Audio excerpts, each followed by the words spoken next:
Welcome to the Kingdom Culture Podcast that was created on purpose with a purpose to empower, uplift, and guide others to the center of God's perfect will.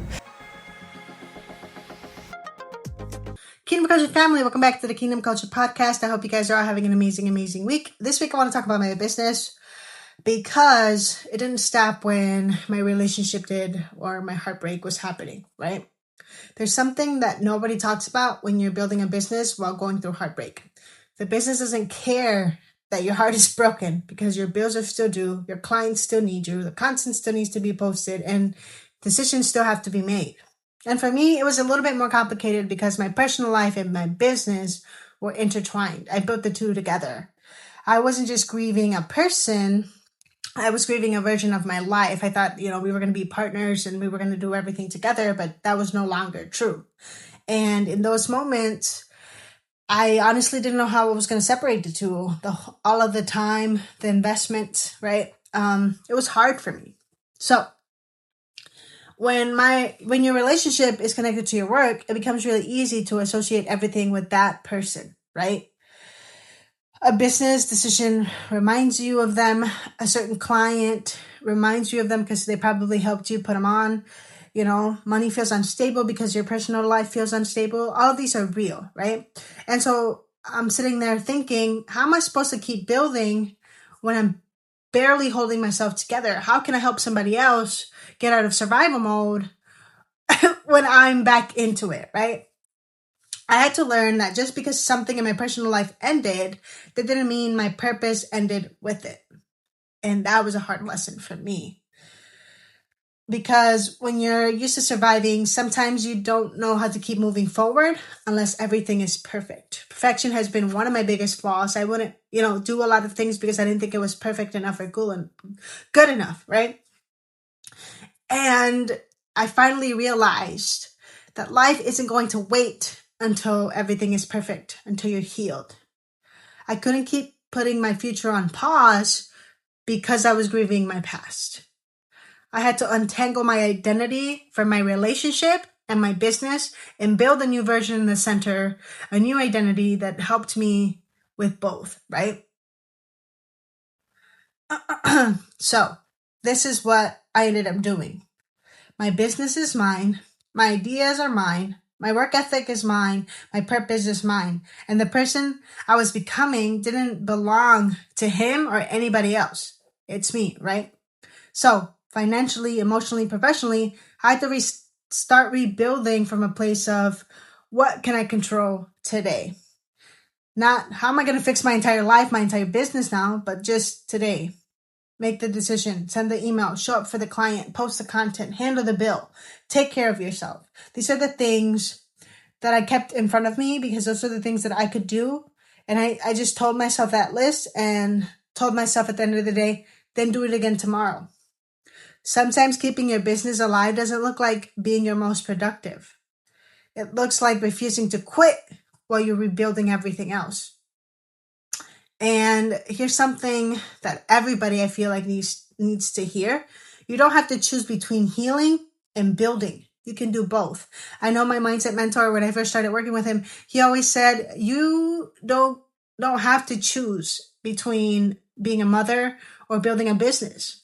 You can be both because life isn't about, you either do this or that. It's about you can do this and that. And when I had that mindset shift, it was amazing, right? Because you can heal while you build. You can cry and still send the invoice. You can have a bad day and still show up. Your emotions don't dictate the things that you have to do. And the moment that you realize that you can move past your emotions and still show up for your business, everything changes. You can lose a relationship and still refuse to lose yourself. And maybe your business looks different now on the other side, right? Your priorities change, your purpose gets clearer. You realize you were building something that wasn't even fully yours to begin with, and that's okay. Now, you're losing focus on that other side, and you're starting to build something that feels more like you, something that is truly you, right? So here are the 4 things that I did to help me while I was going through all this. Number 1 is I needed to separate my identity from my relationship. Because my relationship ending didn't mean that my purpose ended. So I made a list of everything that was mine, my skills, my vision, my values, my business, my goals, and why I was doing it. So make this list of your skills, your vision, your values, your business, your goals, and you'll see a bigger picture for the long term. And this is going to become your why or your North Star, the reason why you won't quit in the long run. Okay. Number 2 is I focused on what I could control. And this was hard, right? Because I feel like when we go to rock bottom, it's like, okay, cool, we got to rebuild everything at once. But Rome wasn't built in a day, was it? So focus on what you can control. Don't try to solve your entire life in one day. Just ask yourself, what needs my attention today? Handle that and let tomorrow be tomorrow. I think there's wisdom in the Bible as well when the Lord tells us to live our everyday, and then he will supply our daily bread. That is in Mark, I believe, but I applied that to this as well, and it became so much easier.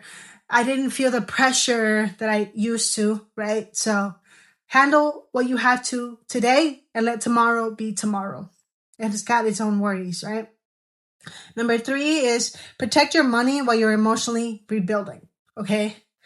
When life feels unstable, get intentional. Know what's coming in, know what's going out, what needs to be paid, and what can wait. Don't make major financial decisions purely from an emotional place. And this saved me, okay? Because I was like, all right, cool. I have to get myself together. I have to make sure that I have enough for a new house, a new place, a new everything.